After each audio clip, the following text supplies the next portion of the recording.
Hello বন্ধুরা, তোমরা কেমন আছো? আমি তো বেশ ভালো আছি। আজকে আমি তোমাদের সাথে শেয়ার করব এই মারমেড হেয়ার স্টাইলটা আমি কিভাবে করেছি। প্রথমে পুরো চুলটাকে ক্লিন করে নিতে হবে। তারপরে প্রথমে কিছুটা পোরশন উপরে তুলে নিতে হবে। তারপরে সাইড থেকে সরু সরু লেয়ার নিয়ে গার্ডার দিয়ে আমি যেরকমভাবে করেছি এরকম করতে হবে। গার্ডার দিয়ে দুদিকটা পুল আপ করতে হবে। আর ফ্রন্ট হেয়ার স্টাইলটা আমি আগেই করে নিয়েছিলাম।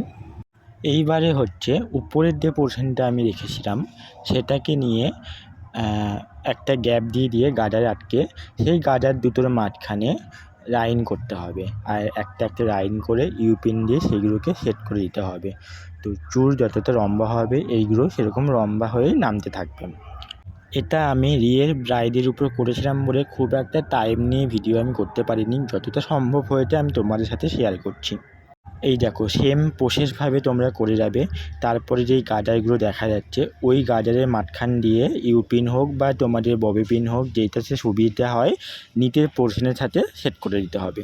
তারপরে যেই গার্ডারগুলো দেখা যাচ্ছে ওইখানে জিপসি হোক বা গোলাপের পাপড়ি দিয়ে ডেকোরেশন করতে হবে। আমি যেমন জিপসি দিয়ে করেছি। হয়ে গেল ফুল হেয়ারটা। তোমরা দেখো, জানিও কেমন হয়েছে। আর যদি ভালো লাগে একটা লাইক করে দিও। আর এই পর্যন্ত, পরে আসবো কোনো একটা ভিডিও নিয়ে। Tata, bye bye, love you.